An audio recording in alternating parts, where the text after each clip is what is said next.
Live by Live has all of your favorite music, and you can listen for free. Whether you hit play on one of our hundreds of curated music stations or create your own custom artist radio station, you'll find the music you love on Live by Live. Visit livexlive.com or search LiveX Live in the App Store or Google Play and listen for free now. Hi, this is Kelly. And this is Jenna. And you're listening to ODFM. This episode is One Debut from Murder.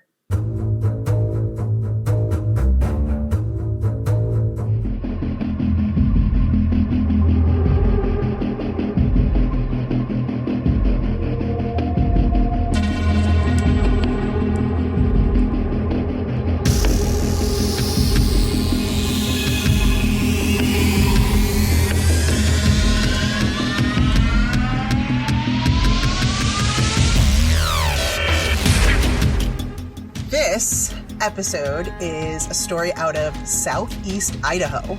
No Florida. No Florida, still. God, we're on a roll. This murder was inspired by the 1996 movie Scream. Oh, it was inspired by Scream. It was inspired by Scream. Yikes. Which, I don't know if you remember, because it's been a while since I saw it. Been a while. I should probably watch it again sometime soon. But there were the 3 rules of surviving a scary movie, which was stay a virgin. Oh, yes. No booze or drugs, and never ever say, I'll be right back. Oh, yes. Okay, I kind of remember them going through all these rules, yes. And just reading that, I was like, oh yeah, that I gotta watch that movie again. I don't know that the other ones were nearly as good. I know. But I think they're going to have another one now. Do they really? God. I think they're in the process of making another one. Wow. With still Courtney Cox and stuff? I think. And Neve Campbell and all that. Oh my gosh. I thought I read that somewhere.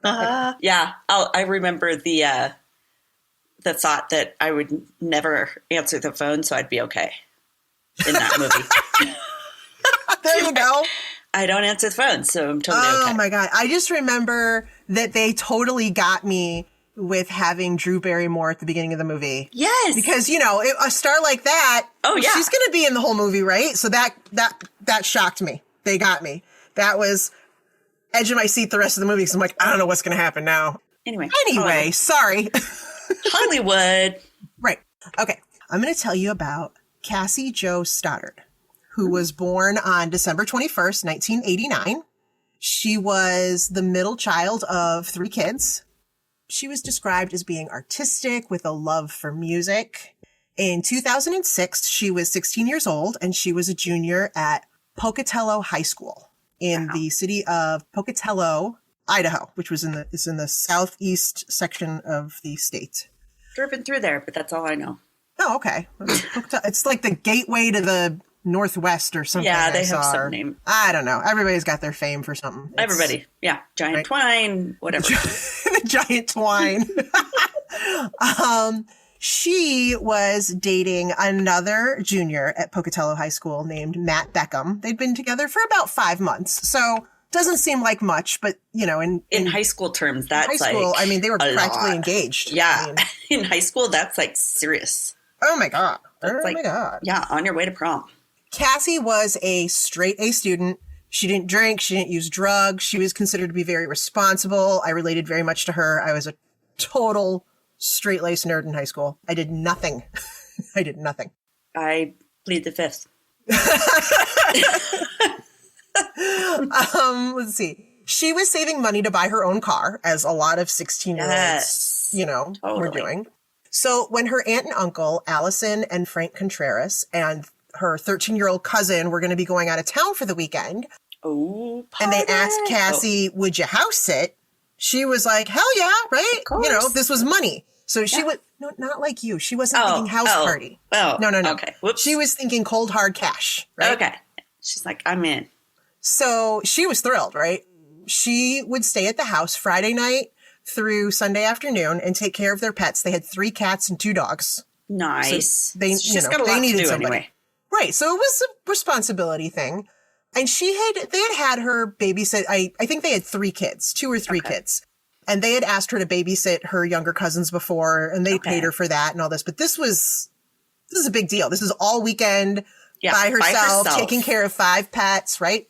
Wow. Great. I can prove how responsible I am, and money towards my car. And again, unlike other kids her age, this is the kind of nerd thing I would have done too. She asked her aunt and uncle's permission if her boyfriend could come over to the house while she was there. Oh my God. Watching, right? Wow. Like, you would have been just like, all right. Totally. Right. Oh, it'll be fine. No problem. Right. Everybody go over. She asked, can he come? And, so she was a real good kid. Did they actually let her? Because my parents would have been, hell no. So that's why I didn't even ask. No, they said, nope. They said, nope, that's fine. They knew Matt also. And they were like, nope, that's great. You guys can, Okay. So the Contrarises, Quite contrary. I don't know. They lived off a street called Whispering Cliffs Drive, which is rather ominous sounding. It is. Right? I don't know if I want to listen to Whispering Cliffs. Yeah, right. So it was only a few miles away from where Cassie actually lived. Allison and Frank had actually just moved from California the previous year with their, 3 children. See, I thought they had 3. Oh, yeah. And they moved back and they purchased what they considered their dream home. It was a large, beautiful, older home. It was a split level with a walkout basement. Nice. On 2 acres. Oh, yes. Right? So it also kind of reminds me of the Scream murders because one of the things that freaked me out about that was when she was running to get help and the houses were not, like, where I live, the houses are right next to each other. Yeah. And that's what I think of whenever I see horror movies. I was like, scream, and she couldn't scream, and they were right there. Yeah. Right? So even when I read this part, I was like, oh, God, the neighbors aren't right there. Like, see, I'm like, go away, neighbors. I don't want you near. God. Yeah. So, so on Friday, September 22nd, 2006, Matt Beckham's mom dropped him off at the Contreras' house around 6 o'clock to hang out with Cassie because they had gotten permission. It was cool. Yeah. So he went over there. And then Matt had texted his friends, Brian Draper and Corey, I believe it's Adamczyk. It's spelled Adamcik, but I think when I was listening to stuff about it was Adamczyk. I'm going to say Adamczyk, and if I'm wrong, that's good. Sorry. Somebody check you. Right. I'm not going to, exactly. Someone check me before I wreck me. Somebody check my Adam. I'm mostly just going to call him Tori. Okay. Perfect. So the boyfriend's like, yeah, party. Yeah, the boyfriend invites you. And they were friends with Cassie too. Okay. But she was a little like, hey, I only asked permission. Like she really was. Oh, she was really she's like, good. I didn't ask them if we could have a bunch of people over. Yeah, I asked if you could come over. She was probably also like, plus I thought we were going to have some private time here. We're going to make out. We've been together 5 months and we haven't even kissed. Right. Oh my God. So I was going to let him touch my boob. Tonight was the night of the boob touching. And you're ruining it. You're ruining it. You're inviting Tweedledee and Tweedledum over. Oh, no. Anyway, so he texted them over, she was just like, oh, but, she didn't actually put her foot down. Yeah, it's right? Fine. Yeah. She probably pouted for a while and did the whole, she pouted and he was like, are you mad? And he was like, well, you should know. Yeah. Don't you know? That whole thing? Well, you're not touching my boob. Right. Exactly. So. Oh, God. So Brian and Tori, they were also juniors at Pocatello High School. And they came over. And so the 4 of them started watching the movie Kill Bill Volume 2. Oh, yes. Okay. Dun, dun, dun. Yeah, I can hear the music in my head. Can you? I also see your lights are kind of flickering and stuff. So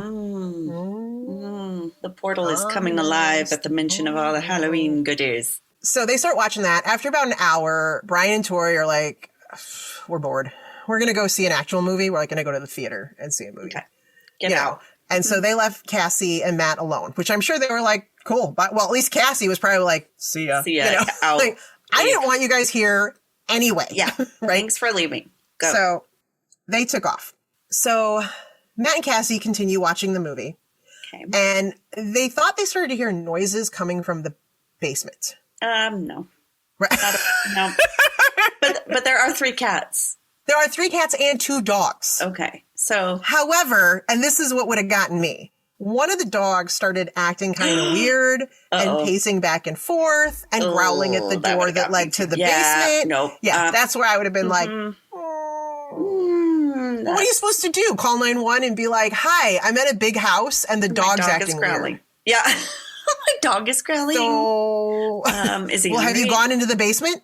No, I'm not going to. Right. Oh, So they're just like, okay, are we hearing things? Are we just maybe we're just hearing stuff, whatever, oh, you know, God. maybe Yeah. it's coyotes. I don't know. Are there coyotes in Yeah, Idaho? there are. I don't know. There are. Yes. Again, I usually tell myself I'm not going to worry about it until I see an animal who I figure has better senses than I do. Yeah, absolutely. But then when they do it, I'm like, well, fuck. Well, all bets are off now. I'm out. See ya. Exactly. All right. So they're like, okay, we're just going to chill. We're going to ignore it. Then the power went out. Oh, God. Right. Shit. So, but Matt's like, it's okay. It's okay. Cassie's starting to kind of freak out a little bit, but Matt's like, it's cool. He goes down to the basement to check the fuse box. And the basement, it's a walkout basement. It was like part of the house. It was, Right. It wasn't like a creepy It's not basement like a- basement. yeah. It was like a finished. That's the word I'm looking finished for. It was a basement. finished Yes. basement, right? Yeah. So he went down there and checked the fuse box and reset the breaker. Lights came back on. Oh, no cool. big deal, right? Okay. So Matt's mom was coming to pick him up around 11 because he didn't have his own car. And Cassie was like kind of freaking out. Like, yeah. Like, can you just stay? This is freaking me out, right? I don't want to be So here. Matt called his mom and said, Cassie's kind of nervous about staying here by herself. The power went out and all this. And he's like, can I just stay the night with her here? And his mom was my like, God. oh, no. Yeah, no. That's Ha-ha. nice try. That's cute, right? Yeah. How funny. And, of you. I mean, she wasn't trying to be mean or anything. No, but his mom, still. her name was Sherry Beckham. And she was like, if Cassie's really scared, she's welcome to come spend the night at our house. Okay. Right. If that's legit your reason. But Cassie, she was like, nope, I made a commitment. Responsibility. Yeah. Right. I'm very responsible. She's like, nope, I'm supposed to be here to watch the pets. Oh my God. And I have to be here early to let the dogs out in the morning. Like they have to go out early. So I'm just going to stay. Yeah. Okay. So Matt's mom came, picked him up. Okay. And as he left, he called his friend Tori, one of the boys that was there earlier, and said, hey, I'm leaving. You guys want to meet up later? So apparently he needed a ride to get picked up, but he didn't actually have to go home. That's stupid. It's like 11 o'clock. I don't know. Whatever. Okay. I guess he didn't have a curfew. I don't know. When I was 16, I had a curfew. I definitely did. If I would making that phone call from the back of the car or whatever, my mom would have been like, the hell you are? Yeah. Exactly. No. So, but whatever. Anyway, so he was like, hey, what are you guys doing? But Matt could barely hear Tori because he was just kind of whispering on the phone. He was like, they went to the movies. Oh, yeah. Okay. Yeah. Forgot about that. So he just went home with his mom. So around 12:15 a.m., he tried calling Cassie, calling her cell phone. She didn't answer. Oh, shit. Okay.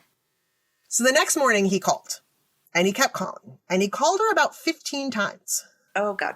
and she didn't answer any of them. Oh, no. Cassie's mom, Anna Stoddart, also tried calling Cassie a number of times on Saturday, and she even tried texting her, but she didn't respond to anything.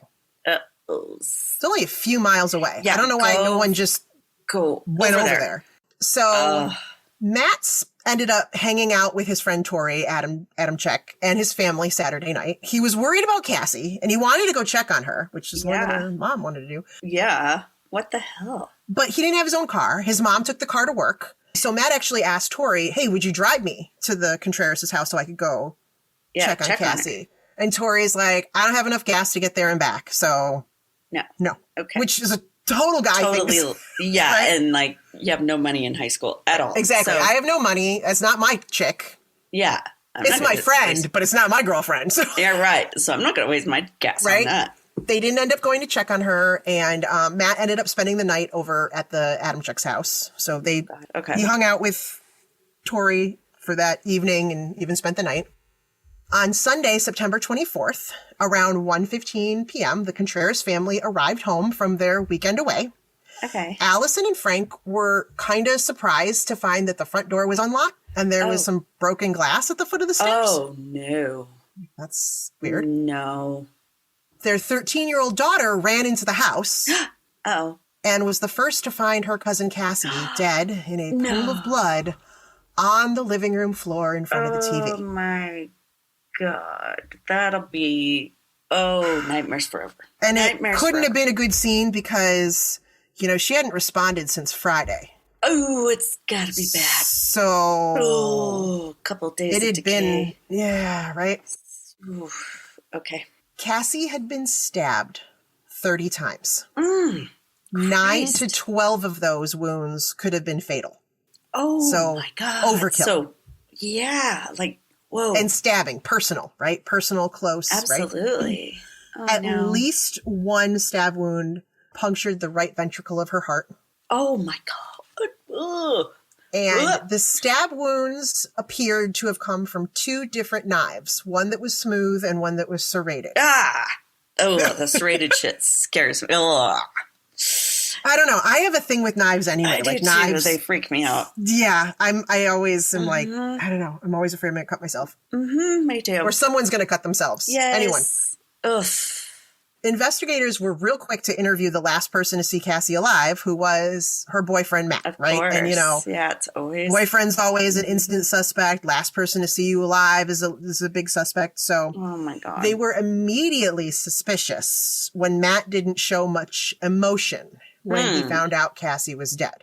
That was is- kind of weird, right? That's totally weird, especially as a teenager. It's scary anyway. Right. But Right. you'd think at least they'd be freaking out. Matt gave an account of the events of Friday night, and he mentioned that Cassie was scared but very much alive when his mother had picked him up Yeah. around 11 p.m. And his mother was his alibi. She's like, yeah, I picked him up at 11 and he was fine and looked fine have and wasn't blood all covered over in him? blood or Yeah, anything. 'cause So, you know, If it's that close of an attack, he would have been. right. They asked him to take a polygraph test, which he did, and he passed. So Okay. all I can say is that shock or Yeah. disbelief or like just went into total detachment mode. Or that was teen just thing where like- you don't want to show any emotions because Yeah, right. Exactly. yeah, you're right. too cool. Just yep. I'm too cool to care. Okay. Okay. So Matt told the police about his friends, Brian and Tori, who had stopped by for a while Friday night. He mentioned that, you know, he's like, no, I mean, Cassie's friends with them too. We're all friends. Detectives were like, all right, tell us more about this Matt and Tori. Yeah. And he was like, well, you know, I mean, they're kind of weird guys. They have a fascination with serial killers, which, okay, I mean, some of Yeah. us do, and there's not anything wrong with us. Right. You High know. school though. Yeah, that wasn't a high school thing for me, though. No, me neither. Maybe it was just not something that was on when we were in high school, really, then. Yeah, I wasn't really familiar with all that. I mean, like, I was just starting to get into, like, Silence of the Lambs and stuff Yeah, like that. But it that's wasn't, true, me not the too. real stuff. It was, No, yeah, it was more the horror movies. shit, right? So, I mean, it was true crime, but it was more like, Yeah. what was, oh, God, Joey Buttafuoco, what was her name? Amy, God, what was her name? Right. Well, because they'd happened like when I Penis. was like a senior. Right. And penis. And Lorena Bobbitt. See? Bobbitt, Those, that's it. Right. Those were Bobbitt. the ones. It wasn't serial Yeah. killers. It was these other ones that were in the news. Right. Yeah. Oof.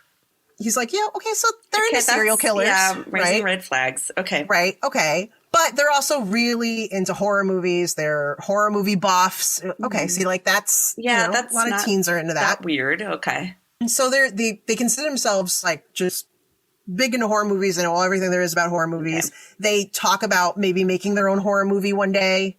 Okay. Cassie even asked, you know, like, hey, when you make a movie, can I be in the movie? You know, it was just something that, you know, I don't want to be the victim. right. She probably should have specified. She wanted to be the heroine. Maybe I just want to be the photographer Right. Or or an extra of some kind, or could I be a tree? can I be a tree? There's always room for. That reminds me of God. What was it? What movie was it? I think it's Love Actually. And they're like, "Mom, I'm going to be in the Christmas play. What are you going to be? I'm going to be the lobster in the Nativity. The lobster. Okay. Of course. You know, there's always room for another There's a role for everyone, right? lobster. Okay. Okay, so that very same Sunday, detectives went over to Tori Adamchuk's house and interviewed him with his father, Sean Adamchuk, present. Okay. And Tori told detectives that he and Brian had gone to hang out with Cassie and Matt, but they thought there was going to be a house party. Because, you know. They thought it was one of my things. But Exactly. No. They were Like, this like, girl's straight really? edge." She's house sitting out, like, in a quiet neighborhood? Sweet. yeah. And then you get there and he's like, really? It's the four of us? Yeah. Wow. This is lame. Let's go. Hey, plus it's what do you call a sausage party? You know, like out there and he's like, that's it. Sausage fest. One chick, huh? That's One it? chick. Okay. Yeah. Well, I think we're going to go do something else. So anyways, they were like, there's no party. So they hung out for a bit and then they decided to leave to go see a movie. But he couldn't remember the name of the movie or recall any details about it, which... he's a movie buff. Yeah, and you just saw it. And right, this is Sunday, and that would have been Friday night. I mean, something wrong with that. Sometimes I don't remember movies, and I see them a year later, and I'm like, I've never seen this. And then you get halfway through, and you're like, oh, I saw this. Yeah, totally. But I usually can remember, 48 hours later. Oh, yeah, I usually have absolutely. I have at least that short-term memory. Right, or I could tell you, like, Tom Cruise was in it. I could give you something. Yeah, right? Something. Wow. So anyway, that was a little weird. Another red flag. And then afterwards, he went over and he spent the night at Brian's house. That's what happened on Friday, right? Okay. So the next day, Monday, September 25th. Okay. Detectives went over to interview Brian Draper at his home. It was reported that Brian started crying and told police that he and Tori had visited Kat and Massey. Mm-hmm. Cassie and it's Matt. like one of those new the name convergences they put together when people are dating. Yeah. Brangelina. Right. Yes. Cassie and Matt. But once they realized there would be no party, see, like they didn't want to go to a sausage fest. Once there was no party, they were like, no, this isn't a party. So nobody else is coming. We're not early. Yeah. No, this is the scene. This is it. Okay. Right. So he said they went to go see the movie Pulse, which I looked up, and it was a horror movie by Wes Craven. I never saw it. I never saw that. And Kristen Bell was in it. Oh. I watched or read or heard something else about this where they kept saying that they went and saw the movie Holes. And I was like, isn't that a Disney movie with like Shia LaBeouf or something like that? Right. Like and I was like, boys, yeah. And I was like, that's a horrible alibi. Yeah.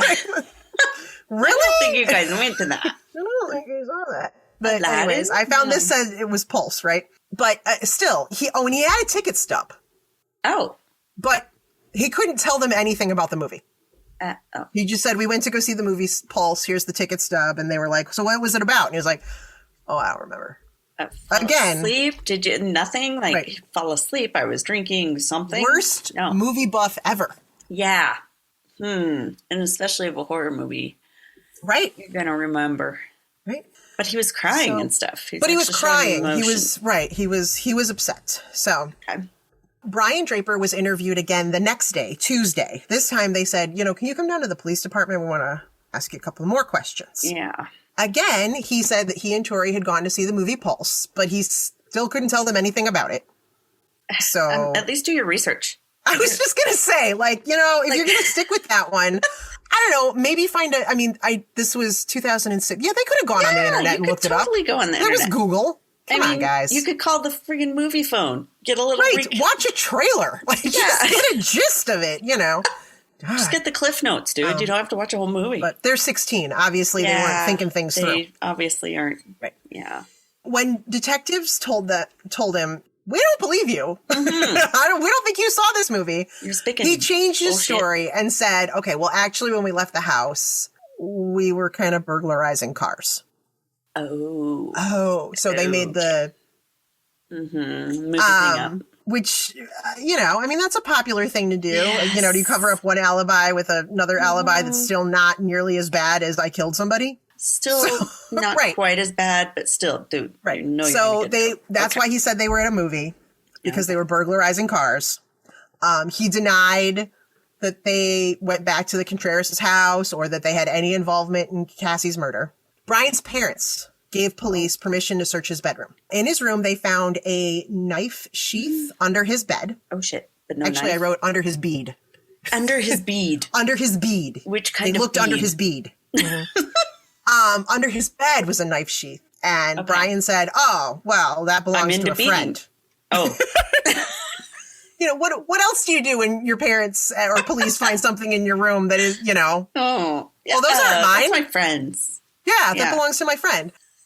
So it said it belonged to a friend, wouldn't say which friend, also said didn't know where the knife was, but he believed the friend had it. So he left the sheath here and then just took the knife with him, like just in his pocket or... How that, Sometimes you're busy. Good Lord. No. All right, so detectives brought Brian in for a third interview on Wednesday. So the murder took place on Friday, so we're only to Wednesday. And they're like, wait, we're going to talk to you again. Third interview, Wednesday, September 27th. They read Brian his Miranda rights, and Brian agreed to speak without a lawyer being present. Oh, are his parents there? At least? I believe his parents went to the police station with him, but weren't in the room. But weren't in the room. Okay. The article I read about this said that there's official documents summarizing the interview. So that's where I'm getting the information of what came out of this conversation, was that there's some kind of official documents. And that in the interview, Brian admitted that he and Tori had snuck back into the house after they said they were leaving to go see a movie. And this is what Brian told police. Oh, God. At some point when Brian and Tori were hanging out at the house with Cassie and Matt, they had unlocked the outside door of the walkout basement. So one of them had gone downstairs, unlocked the door, right? Okay. Which leads to the outside of the house in the backyard. Then they said they were leaving to go to the movies, but instead they drove down the block and parked. And then they snuck back into the house through the unlocked door. Oh, shit. They broke 2 ashtrays on the stairs to the basement trying to scare Cassie and Matt. So they were kind of playing a joke at first. Then they found the fuse box and shut off the power to the house, trying to get them to come down to the basement, right? Yikes. So, and Matt had said that he had gone down there, fixed the fuse box, and back up. He didn't see them? I guess not. I guess they must have been hiding. Well, and he didn't know. I don't know. This is just what the documents say that Brian said happened. Oh, he said then a little while later, Matt called Tori, his cell phone, to see if they could meet up. And that's how they knew that Cassie was now alone. Oh, no. Right. I mean, Matt didn't know that's what he was doing. But they're like, oh, well, now she's alone, right? God. And the reason they were whispering, or that Tori was whispering, was not because he was at the movies. It was because he was in the basement. He was in the basement. Oh, my God. That's so scary. Right? Oh, creepy. So they were like, okay, so now they knew Cassie was alone. So they put on what he referred to as horror movie type masks. Okay. The freaking thing is, I could totally see some of my friends from high school doing this shit, to try to scare me. To try to scare you, right? And they each had a knife. No, see, that's too far. See, now that's the part where you had me till knife. You had me till knife. Right. So they said they shut the power off again, hoping Cassie would come down to the basement. Oh, God. Poor girl. But she didn't, because I would have been like, I'm not fucking moving. No. I would have been sitting there with the dogs. Yep. Right. Barricade the door. Light some candles. Yeah. When she didn't, they snuck upstairs to the main floor. And Brian slammed a door, hoping to scare her so that she would go investigate.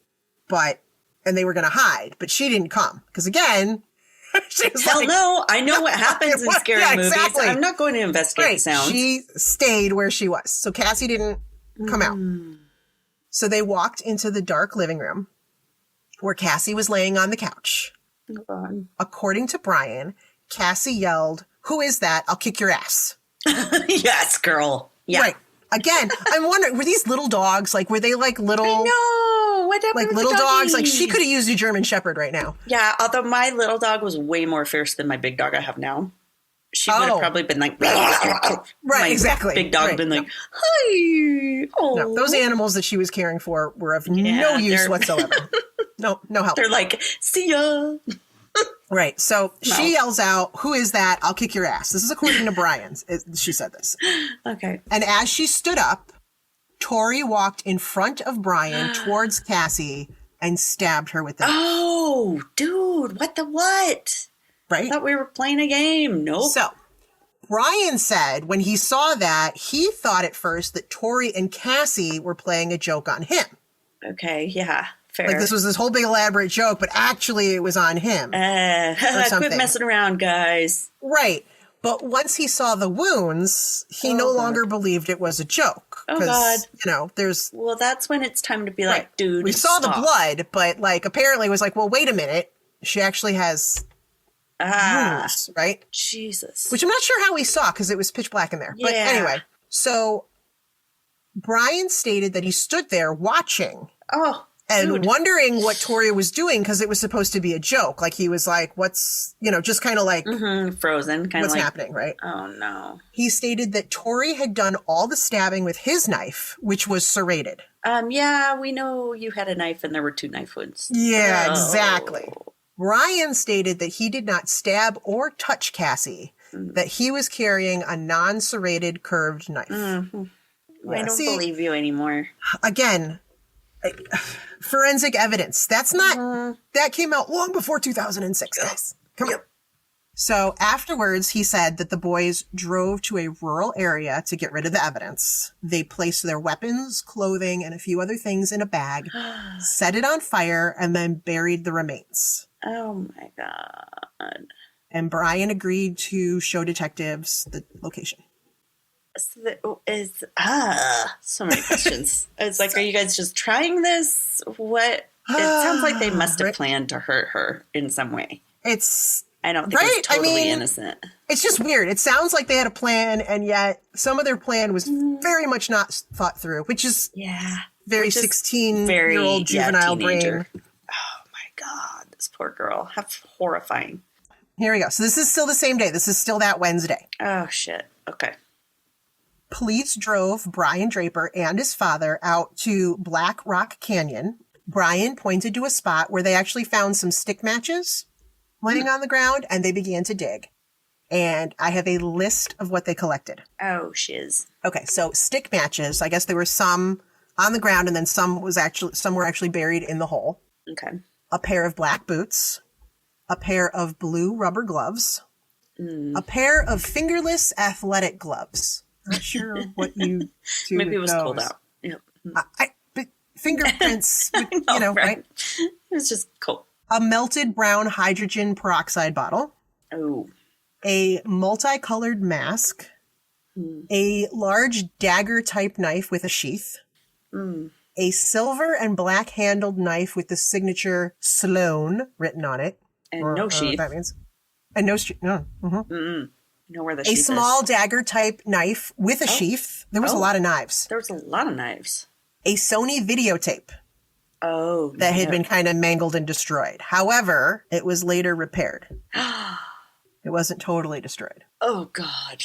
A black-handled serrated folding knife, which later DNA testing revealed Cassie's blood was present. Oh. A partly burned piece of paper with writing in pencil. A red and white mask, which I have a picture of. It looked like a weird, like kabuki kind of creepy mask. Ew. The red and white mask had partial DNA profile of Tori Adamczyk on the mask. Oh. A single black glove, and there was DNA on it from an unknown male. Huh. A pair of partially burned black Puma brand gloves, which tested positive for Cassie's blood. A blue plastic garbage bag. A partially burned black long sleeve Haggard brand dress shirt. A Calvin Klein black dress shirt. I mean, they didn't wear rags. They dressed up. They're like, are we dressing up for this murder? On the Calvin Klein shirt, Cassie's blood was present on the shirt cuff. A gray and white sock. Just the one. Just one. And a piece of black cord. Ew. Ugh. Those are all not...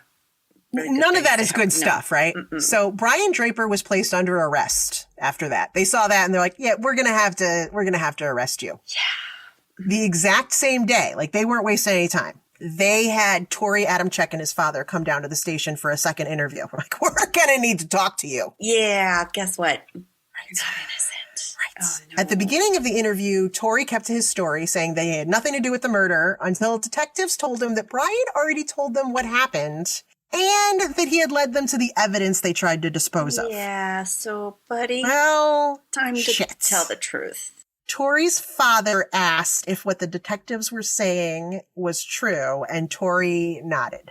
Tori tells them that he's actually wearing the shoes he wore Friday night. And so detectives took them into evidence. Mm-hmm. And he is also placed under arrest for Cassie's murder.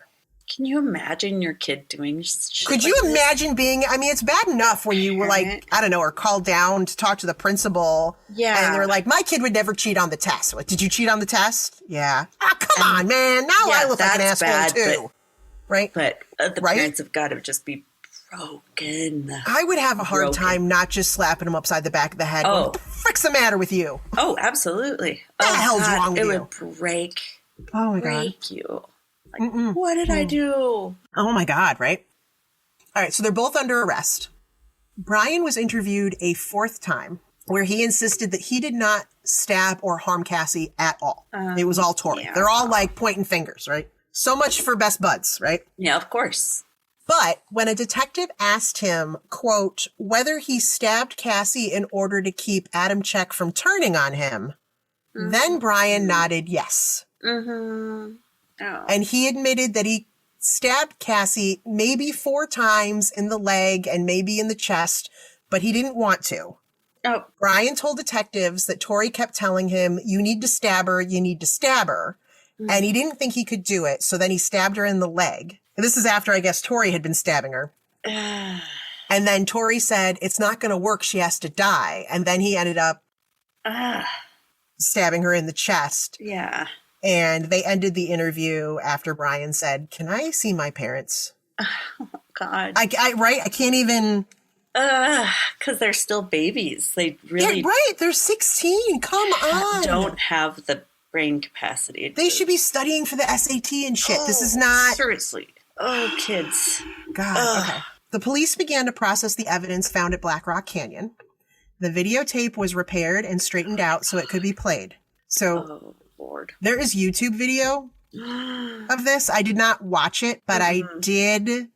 There's transcripts of it, so I did copy the transcript stuff, and I'm going to read it to you. Okay. And I'm going to mention that Brian spoke with a stutter, and whoever translated this put the stutter in there, but I'm not going to do it because I feel like that's low, weird and inappropriate. So I'm just going to skip that part. Yeah, we don't. But need it's actually written with the stutter. So, and so it's a videotape, and it has a timestamp on it. So this is Thursday, September 21st, 8 p.m., which is the night before the murder. Okay. And it was filmed in a car. Tori is driving and Brian is filming from the passenger seat. And it just starts out with Brian saying, we're going for a high death count.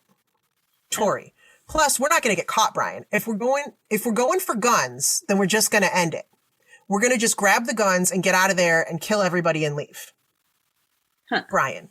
We're going to make history. We're going to make history. Tori, for all you FBI agents watching this, and Brian's laughing. Tori goes, you weren't quick enough. Laughing. Oh. Brian says, you weren't quick enough and you weren't smart enough. And we're going over to, and it says Jane Doe's house. Oh, this was before they knew. Yeah, so she wasn't their only, she wasn't their only target. Cassie was just one target. Jesus. So the rest of them are just known as Jane Doe 1, Jane Doe 2. Be horrifying to find out you're on that list. Holy crap, right?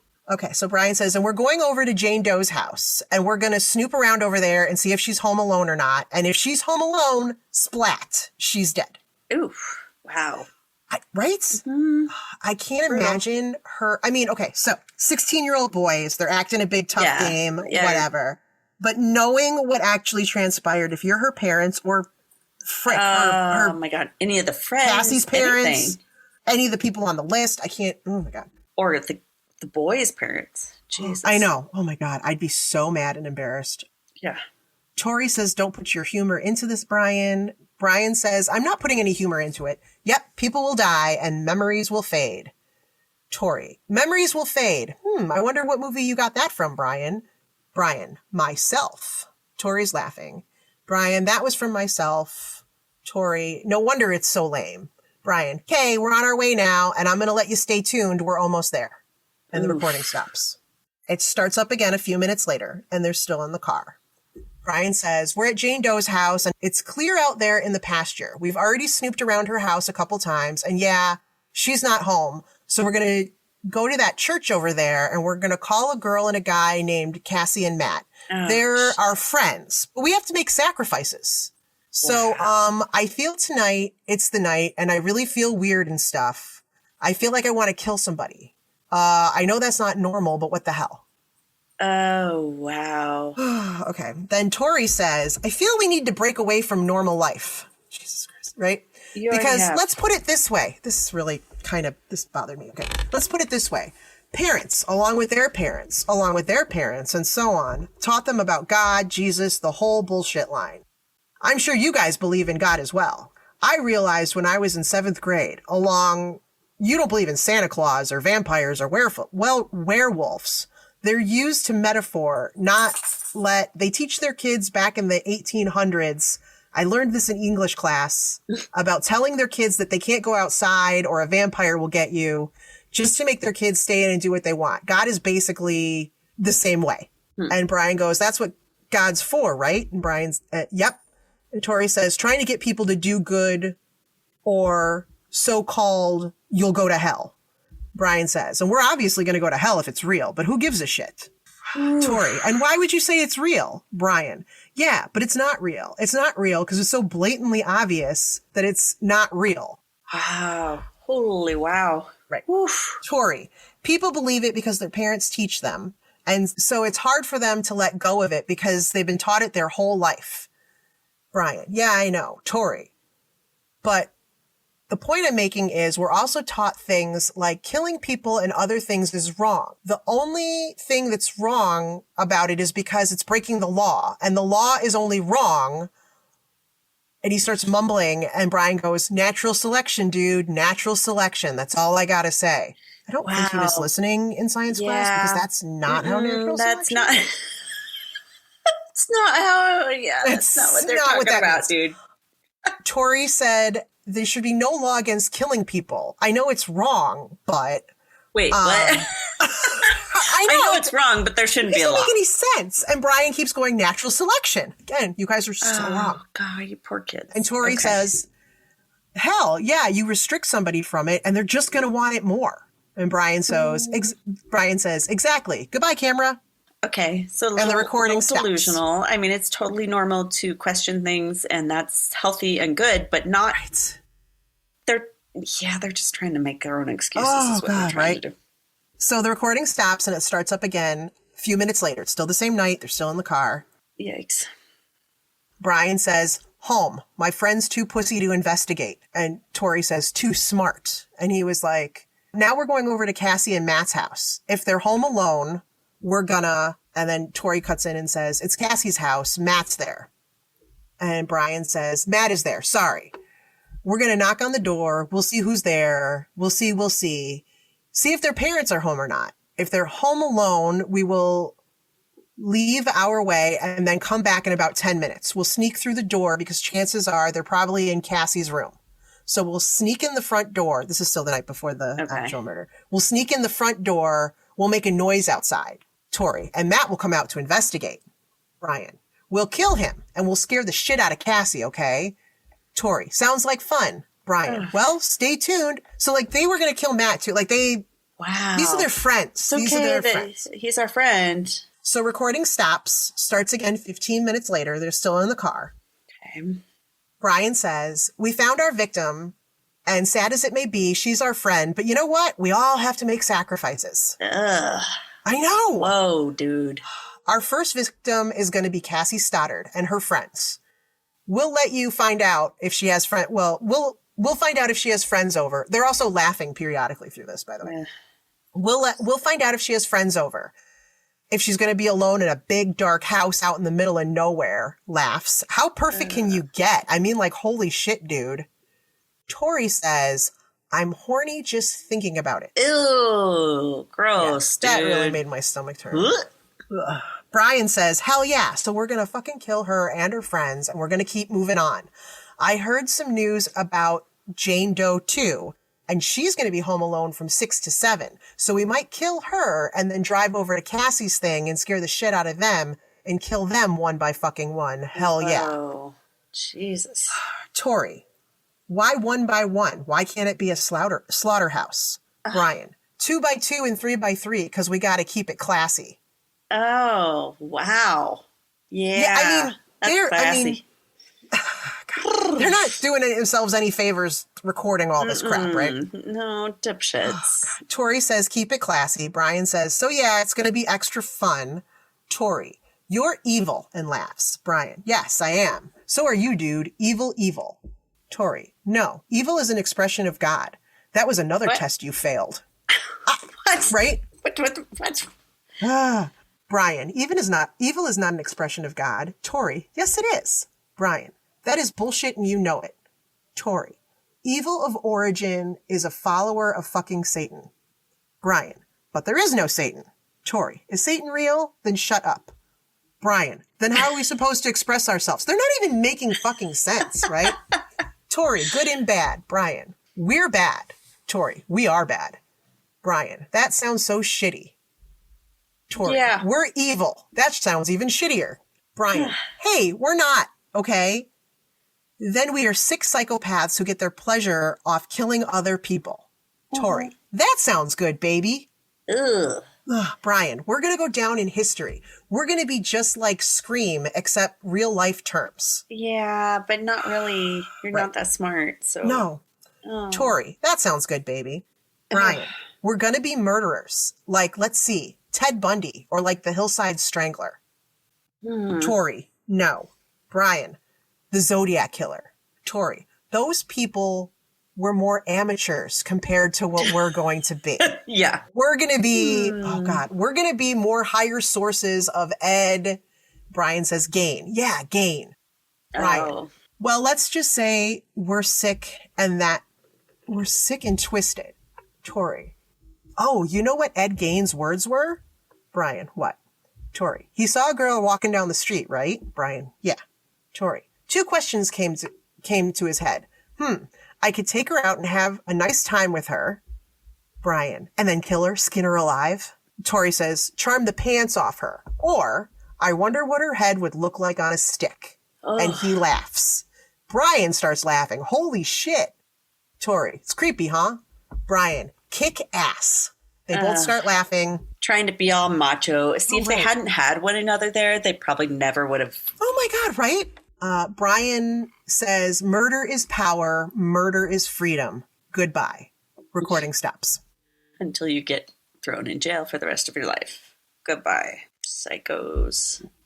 Their parents must be mortified. Yeah. The sad thing is they're not really psychos. They're just trying to ramp They're each just other up and trash be talking. macho. They're idiots and they're not. Oh my God. Yeah. Okay, so recording stops. That was all the Thursday before the Friday that Cassie was killed. So it starts again the next morning. This is Friday, the day of the murderer, 8:30 a.m. Jeez, they're up early. My kids aren't out of bed that time. They're teens. Well, it's a school They're day. motivated. They're at school. Oh, right. Okay. Ryan is walking down a school hallway with a camera. I don't know anybody was doing that when I was in school, but walking down the school hallway, talking to someone who appears to be walking with him. He walks by some lockers and you see Cassie at her locker. Oh, shit. Brian, hey, look, it's Cassie. Hello, Cassie. Cassie, hello. Brian laughs. I'm getting you on tape. Say hi, please. Cassie, hi. Oh, To the camera. poor Recording thing, stops. Not knowing what's coming. Okay. Recording starts again around noon. Tori and Brian are sitting at a table with a camera sitting on the table facing them. Okay. And they're still in school, and it looks like they might be in a cafeteria or That something. might be at lunch. Okay. There's like the very telltale painted cement walls behind them, right? Such good memories. Right. Yeah. So it starts with Brian saying, all right, cool. Tori, looking down and writing in a notebook. I was planning to kill him. So they're making their kill list. Wow. In school. That's cool. Yeah. Recording it. Good plan. Good thinking, guys. Amateurs. Then See? Brian says to the camera, September 22nd, 2006, we're skipping our 4th hour class. We're writing our plan right now for tonight. It's going to be cool. Yeah, that's great, guys. Tori and Brian, and he starts writing, we're making our death list right now for when actually tonight, and then Brian's like whispering, going, she's watching us. And then they're kind of whispering back and forth because obviously a teacher is, or somebody is like, what are they doing? By. So then Brian loudly goes, number 2 is what? And, you know, they're kind of like faking like they're talking about homework or whatever. Gotcha. Mm-hmm. So then Brian says, yeah, if you're watching this, we're probably deceased. Hopefully this will go smoothly and we can get our first kill done and then keep going. Wow. Yikes. Tori, for you future serial killers watching this tape, and they both start laughing. Tori says, I don't know what to say. Tori says, good luck with that. Brian, good luck. Tori, hopefully you don't have like 8 or 9 failures like we have. Ew, Jesus Christ. Right. So they've been, this wasn't like the first time they did this and then they were like, shit, what did we do? No. Wow. They tried this. Brian says, yeah, we've probably tried maybe 10 times, but they've never been home alone. So, Tori. Or when they have, their parents show up. Brian, as long as you're patient, and we were patient, and now we're getting paid off because our victim's home alone. So we got our plan all worked out now. I'm sorry, Cassie's family, but she has to be the one. We have to stick with the plan, and she's perfect, so she's going to die. And laughs. Wow. Tape stops. Whoa. Tape starts up again. It's 9:53 p.m. Okay. It's dark out, and Brian and Tori are sitting in a parked car. No shit. I thought I just heard something behind me. That was really weird. Okay. Tori. Okay. Brian says, we're here in his car. The time is 9:50, September 22nd, 2006. They're literally documenting every friggin' thing they did. Yeah. They could have made films or done something productive with their lives, but no. Seriously. Unfortunately, we have the grueling task of killing our two friends, and they are right in that house just down the street. Yeah. Tori, we just talked to them. We were there for an hour, but... Brian says, we checked the whole house. We know there's lots of doors. There's lots of places to hide. I unlocked the back door. It's all unlocked. Now we just go in and, yep, we're ready. We're really nervous right now, but we're ready. Oh, Jesus. Tori Christ. says, we're listening to the greatest rock band ever. Brian, we've waited for this a long time. Tori, Pink Floyd, before we commit the ultimate crime of murder. Great. Brian, we've waited for this for a long time. Tori, a long time. Brian, well, stay tuned. Recording stops. Recording starts again at 11:31 p.m. Tori and Brian are in a car. Tori is driving. It starts out really chaotic, and you just hear Brian yelling, just killed Cassie. We just left her house. It's not a fucking joke. God. Tori says, I'm shaking. Brian, I stabbed her in the throat, and I saw her lifeless body. It just disappeared, dude. I just killed Cassie. This is the guy who said it was all...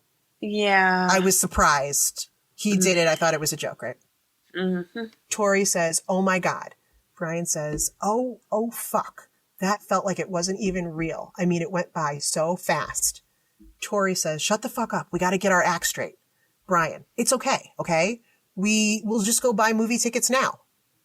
Tori, okay. Brian says something unintelligible. Tori says no. Brian says, okay, bye.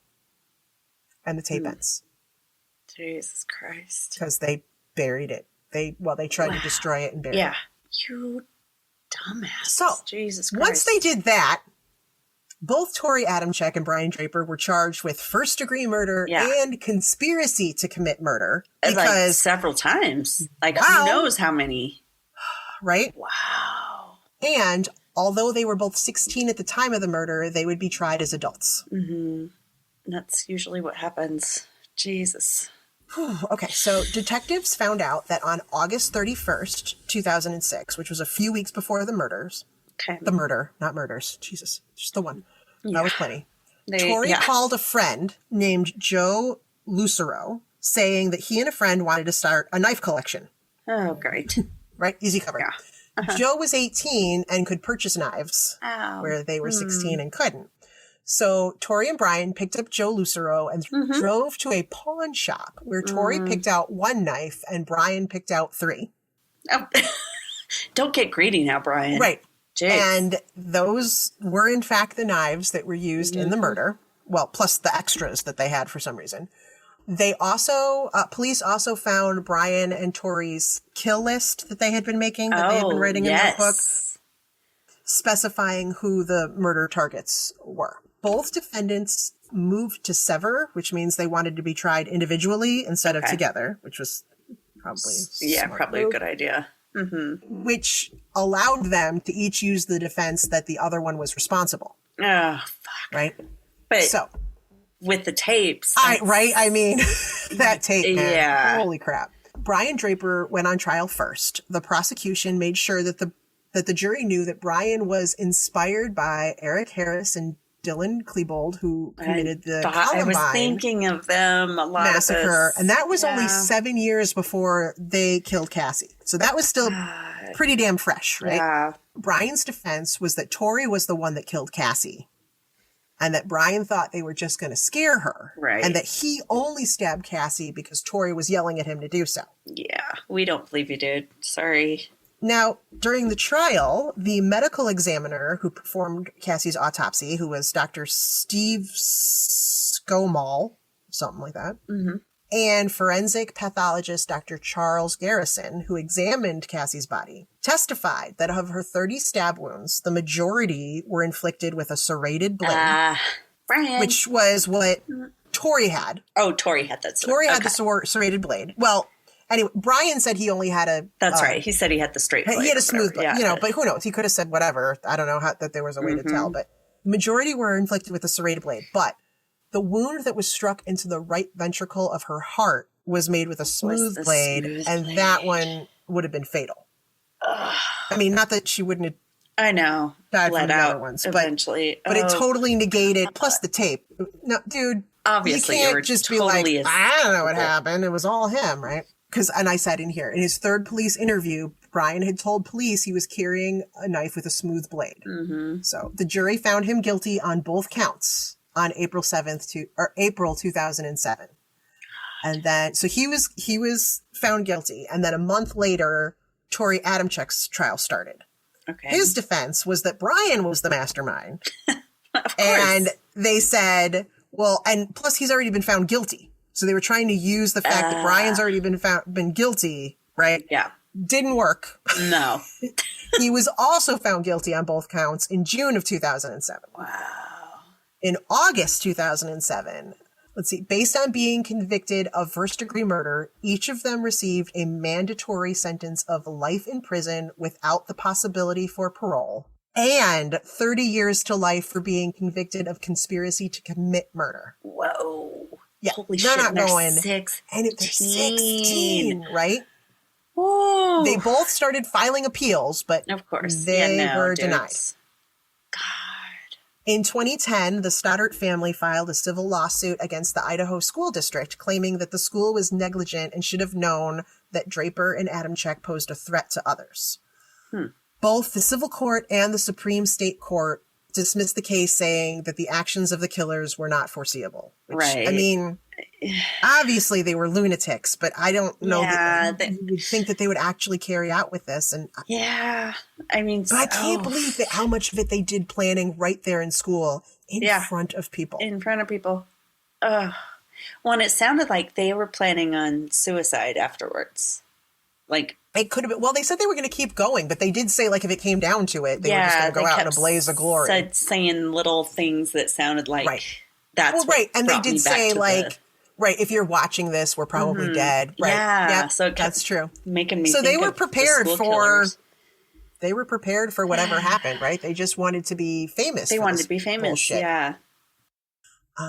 In 2012, the United States Supreme Court ruled that mandatory sentences of life without the possibility of parole are unconstitutional for juvenile offenders, Oh. even in cases of murder, ruling that the youth of the convict had to be considered. But I'm so torn on. I get that. I get that. Right. But that ruling only specified like from here on out. It didn't say going back, right? So that was kind of still a question, right? In 2013, so it's not like it automatically got rid of their sentences, but they could possibly appeal based on that or whatever. Wow. Okay. In 2013, a documentary called Lost for Life was released, documenting juveniles who are serving life in prison without parole. And it has like them and the victims' families. And both Brian and Tori are interviewed. I did not watch this, but apparently you can see it it's on YouTube. Oh, I might go back and watch it. I don't know. Yeah, I don't know. It's so I disturbing. saw clips of it. So in it, Brian admits his part in Cassie's murder, shows remorse. He has come to accept that this is something that he did and that he's going to spend the rest of his life in jail, and that makes sense. So, but Tori and his parents Oh, no. say that Tori is only guilty of helping Brian cover up a crime out of fear. Uh-huh. To the point that his mother, Shannon Adamczyk, published a book called The Guilty Innocent that you can buy on Amazon that basically puts the responsibility on everyone but her son. Oh, come on, Mom. And I went to find the name of the book, and I just kind of scrolled down to see the reviews, because there weren't a lot of reviews, but like a lot of people were like, this is horrible. She obviously has rose-colored glasses on. Yeah. But then there were a couple that said, fascinating book. It's amazing to see just how delusional she is. Like, wow. I didn't see a single one that said something like, this poor woman and her family, because she was all about how, like, how her son was like railroaded and he was innocent, Mom. And she trusted the justice system, and look what happened. So he's still denial. God dang it. See, and you see how it follows that family pattern? Right. Did she not see the videos? Have you not heard all this shit? Your son was heavily involved in it. Oh my God, right? Ooh, of course you don't want to believe it. I mean, I wouldn't either, but... No, but God damn. As for the Contreras family, that was the aunt and uncle's house, right? Yeah. The Bannock County the Sheriff's Office put the family up in a hotel for 2 weeks during the investigation. And Sheriff Lauren Nielsen even helped cover the insurance deductible to start the cleanup process after the crime. So they were really nice, yeah, because usually the family has to clean up. But even after fresh paint and new carpet, the family never used the living room again. Oh, It was like their main TV room, and they just acted like the room didn't exist. Allison Contreras, Cassie's aunt, fell into such a deep depression after her niece's murder that she lost her job. Oh. Her husband, Frank, ended up taking a second job to cover the cost of all of her medications. Oh, gosh. Cassie's 13-year-old cousin, the one who ran in and found her, was so traumatized by the event, she also fell into severe depression and attempted suicide. Wasn't successful from what I understand. You motherfuckers. Right? Yeah. Each member of the family reported that they have had some kind of unexplained encounter in the home since Cassie's murder. Holy shit. The Contreras family did not want to stay in the house, but no matter what they did or how low they dropped the selling price, no one was interested in buying a house where this grisly murder took place.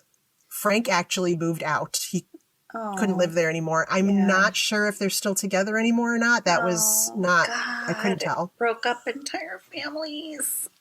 They were finally able to sell the house, but it took many years, and it's just sad because it was their dream home. Yeah.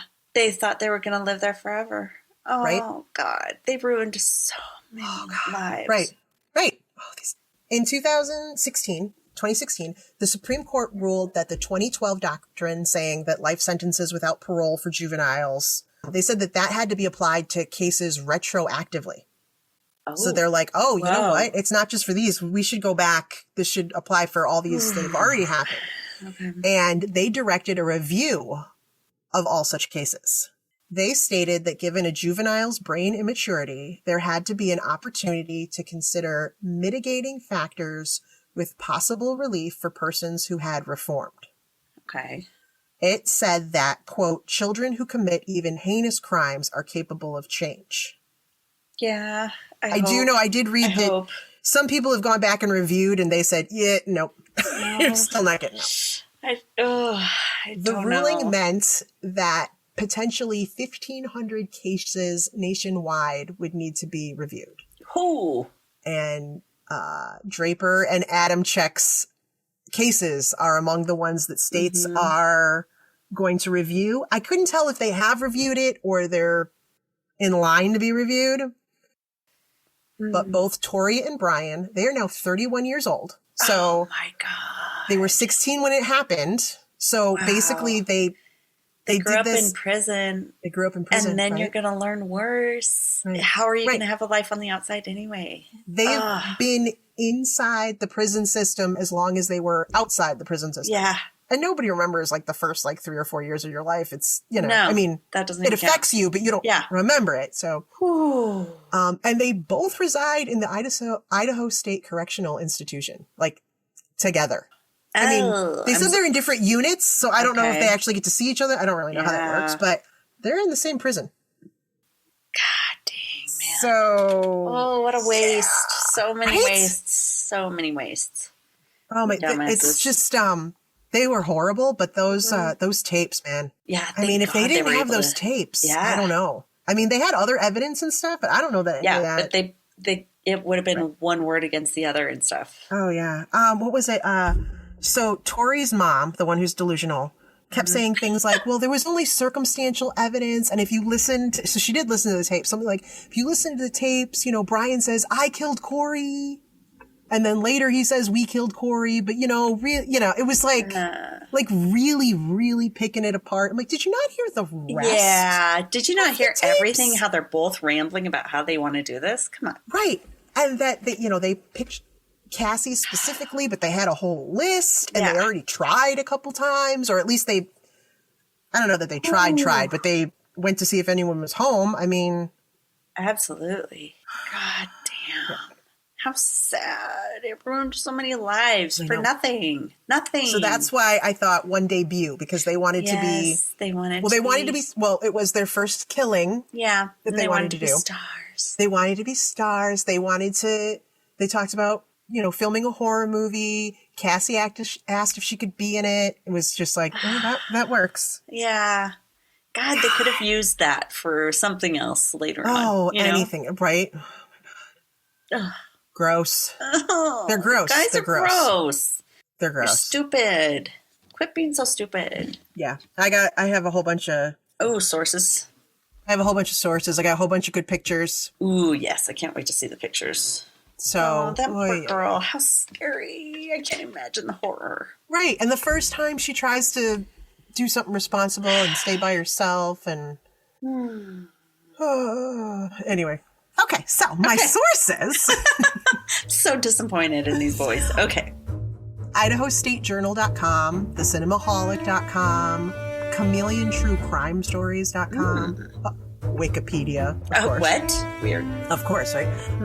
MyCrimeLibrary.com, OddMurdersAndMysteries.com, and Distractify.com. Ooh. Hey, Oddies. Thanks for listening to another episode of ODFM. If you're a longtime listener, hey, we cannot thank you enough for your continued support. And if you're a new listener, thanks for giving us a try. If you like us, please drop us a like, subscribe, or rate us so we can share our stories with more people around the world. And if you'd like more information, like links to our podcast and socials, along with our Patreon fan page, those links are all on Linktree under ODFM Podcast. That's linktr.ee/ODFM Podcast. Side note, you guys, we're obsessed with fan art, and we love making things with it, like stickers for our fans. So if you'd like us to use your designs, send it to us at odfmpodcast@gmail.com. And if we use your design, we'll be sure to send you a sticker. Thanks for listening to another episode of ODFM, hosted by Kelly DeVries and Jenna Swanson. Production and editing by Kelly DeVries. Theme music by Eric Swanson. ODFM is a satirical true crime podcast for entertainment purposes only. The stories you hear are serious and true. The comments and opinions are not. We apologize if any of our content is harmful or disrespectful.